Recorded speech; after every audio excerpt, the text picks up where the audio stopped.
सूर्य और चंद्रमा दोनों आकाश के अमित चिन्ह हैं, दोनों प्रकाश देते हैं, किंतु इन दोनों की सदैव तुलना की जाती कि कौन अधिक शीतल है तो कौन अधिक उग्र, कौन अधिक तेजवान है तो कौन अधिक कांतिवान। अब क्या ये तुलना उचित है? कदापि नहीं, क्योंकि ये दोनों भले ही प्रकाश पुंज हो, किंतु ये दोनों भिन्न हैं। दोनों का अपना अपना महत्व है और दोनों का अपना अपना समय है जब ये चमकते हैं, तो इनकी तुलना अनुचित है। और इसी प्रकार हमारे जीवन में भी तुलना अनुचित ही होगी। स्वयं की तुलना किसी और से कभी मत कीजिएगा। यदि कोई और आपकी तुलना किसी और से करे तो उस पर ध्यान मत दीजिएगा, क्योंकि इस तुलना से स्वयं को हीन समझ लेना आपके हित में नहीं है, ये आपके लिए लाभदायक नहीं है। बस प्रयास करते रहिए, स्वयं को निखारते रहिए और सही समय की प्रतीक्षा कीजिए, क्योंकि सही समय आने पर ये आपके गुण, आपकी महत्ता बढ़ाएंगे। राधे राधे। में सभी महान बनना चाहते हैं, सभी बड़ा बनना चाहते हैं, किंतु बड़ा बनते कैसे हैं?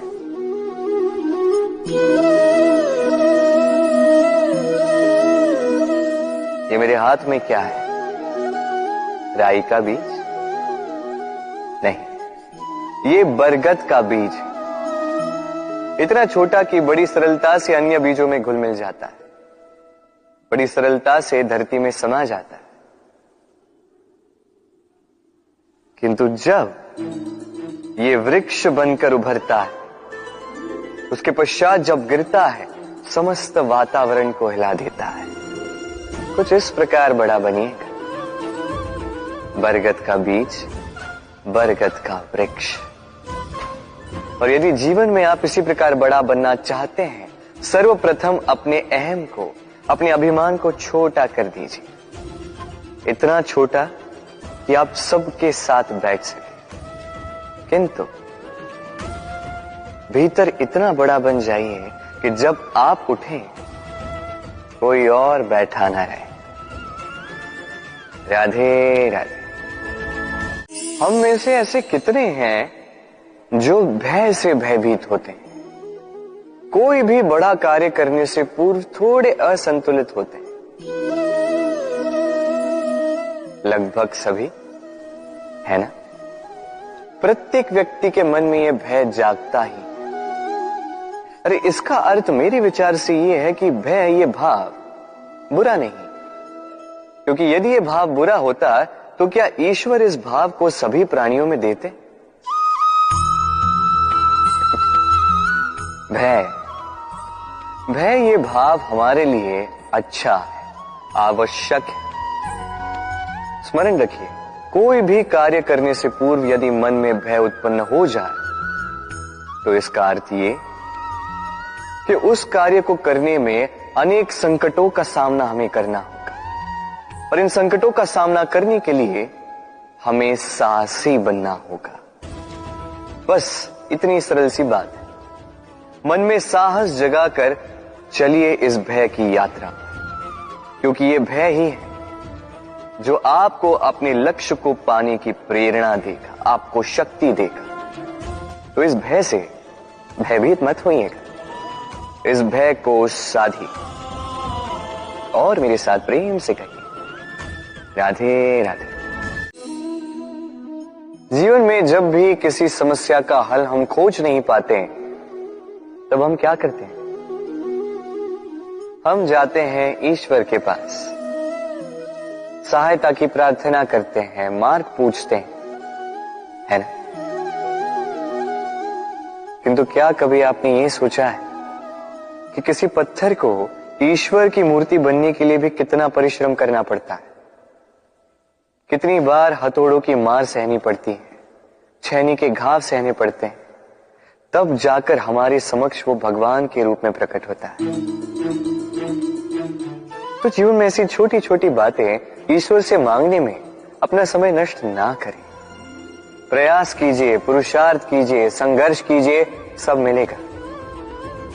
बस एक महत्वपूर्ण बात स्मरण रखिएगा, बिना परिश्रम के कोई भी महान नहीं बनता, भगवान की मूर्ति भी नहीं। राधे राधे। मनुष्य में एक छोटी सी समस्या है, वो कभी स्वयं की निंदा सुन नहीं पाता। यदि कोई उसके विषय में कुछ बुरा कहे, सह नहीं पाता। सदैव भयभीत रहता है कि ये जो 4 लोग हैं कहीं मेरे विषय में बुरा ना सोचे। और यदि उसे पता लग जाए कि कोई उसके पीठ पीछे उसकी बुराई कर रहा है तो दुखी हो जाता है। अब क्या इस कारण से स्वयं को दुखी कर लेना उचित है? कदापि नहीं। क्योंकि सबसे पहली बात जो आपको स्मरण रखनी है, यदि कोई आपकी पीठ पीछे बुराई करता है वो पहले ही आपसे 2 कदम पीछे है ना। ईर्ष्यावश आपके विषय में सारी बातें कर सकता है, किंतु यदि ऐसा नहीं, यदि वो सत्य कह रहे हैं तो सर्वप्रथम अपनी भूलों को समझे, उस सत्य को समझे और निकाल फेंके इन अवगुणों को, और फिर भी आप उनसे 2 कदम और आगे बढ़ जाए। क्योंकि ये जीवन रथ ये आगे देखकर चलाया जाता है, पीछे देखकर नहीं। तो ये पीछे देखना छोड़ दीजिए। जो वर्तमान है इसे देखें, इसे जी। जो भविष्य है, जो आपका लक्ष्य है, उसे साध और मेरे साथ प्रेम से कहिए, राधे राधे। मैंने कई लोगों को ये कहते हुए सुना है कि मनुष्य जो है भूलों का पिटारा है, मनुष्य जो है गलतियों का पुतला है। और ये सत्य है। भूल भला किससे नहीं होती है, हर एक से होती है, और एक नहीं अनेक भूलें होती हैं। किंतु स्मरण रखिएगा, उन्हीं के वस्त्रों पे कीचड़ लगता है जो कीचड़ साफ करने का प्रयास करते हैं। तो जहां प्रयास वहां भूलें तो होंगी। अब यदि आप कोई नया संकल्प करने जा रहे हैं, कोई बड़ा कार्य करने जा रहे हैं, और आपसे कोई भूल हो जाए तो कोई बात नहीं, पश्चाताप ना करें। अपनी भूल को पहचानें, उसे समझें, उसे सुधारने का प्रयास करें। और सबसे महत्वपूर्ण बात, अपनी भूलों से सीखें। उन्हीं के हाथों से लहू बहता है जो कांटों में छिपे उस पुष्प को निकालने का प्रयास करते हैं। स्मरण रखिए, जिसने जीवन में कभी कोई भूल नहीं की, उसने जीवन में कभी कुछ नया करने का प्रयास ही नहीं किया है। ये भूल आपका सबसे बड़ा शिक्षक है, तो इससे दुखी ना होइए, पश्चाताप ना करें, इस भूल का आदर करना सीखें। फिर देखिए, आप स्वयं को जीवन में और ऊंचा पाएंगे। राधे राधे। ये वृक्ष देख रहे हैं आप, कितना हरा भरा, कितना सुंदर। इसकी शीतल छाया में सुख मिल जाता है। इसकी डालियों पर बैठे पंछी, इनकी वाणी सुनो तो थकान ही निकल जाती।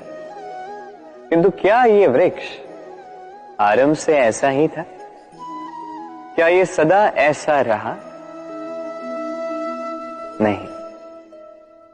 प्रति वर्ष पतझड़ के निर्मम प्रहार इस पर पड़ते हैं, इसके पत्तों को सुखाते हैं, गिराते हैं, किंतु फिर भी ये वृक्ष अटल खड़ा रहता है। और फिर जब वसंत ऋतु आती है, इन्हें नया जीवन दे जाती है। इन पर पुनः नन्ही नन्ही सी कलियां खिलती हैं।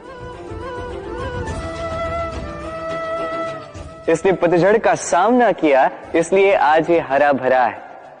इसने पुराने पत्तों का शोक मनाने के स्थान पर परिवर्तन स्वीकार किया, इसलिए आज हमें यह सुख बांट सकता है। स्मरण रखिएगा, अत्यंत महत्वपूर्ण बात, परिवर्तन और पीड़ा, ये संसार के सबसे महान सत्य है। जिसने इन्हें स्वीकार कर लिया, मानो वो धन्य हो गए। राधे राधे। हमारे आसपास ऐसे कई लोग होते हैं जिनमें प्रबल वाक चातुर्य होता है, जो अपने मीठे शब्दों से सबको बांध लेते हैं, और इसीलिए वो आकर्षण का केंद्र भी बन जाते हैं। अब हमारे आसपास ऐसे भी कुछ लोग होते हैं जिनके शब्द हमें चुभते हैं, जिनकी दृष्टि से हम सदैव बचकर निकलना चाहते हैं, है ना? ये शब्द अत्यंत शक्तिशाली होते हैं। यदि ये शब्द न प्राण फूंक सकते हैं तो ये शब्द प्राण ले भी सकते हैं। जैसे एक शब्द मंत्र बनकर जीवन ता देता है, वही कोई दूसरा अपशब्द हमें दुख दे देता है, हमारे मन में क्रोध को जगाता है। क्यों? ये हमारे वचन अमूल्य है, ये हमारे शब्द ये ब्रह्म है। तो सोच समझकर मन की तुला में अच्छे से तोल कर इन शब्दों को मुख से निकालिएगा, क्योंकि इन्हीं शब्दों से आरंभ है और इन्हीं शब्दों पे अंत। राधे राधे। आइए, आज आम खाने का बड़ा मन कर रहा है। फिर देखा बगीचे में कोई आम का वृक्ष तो है ही नहीं। फिर सोचा आज मैं इस पौधे को जल दे दूं, इतना जल दे दूंगा जो एक फल देने के लिए पर्याप्त हो। सांझ तक ये एक फल दे ही देगा, फिर मैं उस आम को खाऊंगा। आप सोच रहे हो कि मैं कैसी बातें कर रहा हूं। इस पौधे को कितना भी जल दे दूं, फल तो ऋतु आने पर ही उगे। उचित है। यही रहस्य है सफलता का। ऋतु आने पर फल अवश्य लगेगा, किंतु उसका आकार आपको यह अवश्य बता देगा कि उस वृक्ष का कितना ध्यान रखा गया है। कर्म का फल अवश्य मिलता है, किंतु कर्म लगातार होने चाहिए। सफलता अवश्य प्राप्त होती, कर्म लगातार होने चाहिए। एक शुभ कर्म करने से कुछ नहीं होगा। कर्म निरंतर रखें, परिश्रम निरंतर रखें, फिर देखिए सफलता स्वयं चल के आपके पास आएगी। राधे राधे।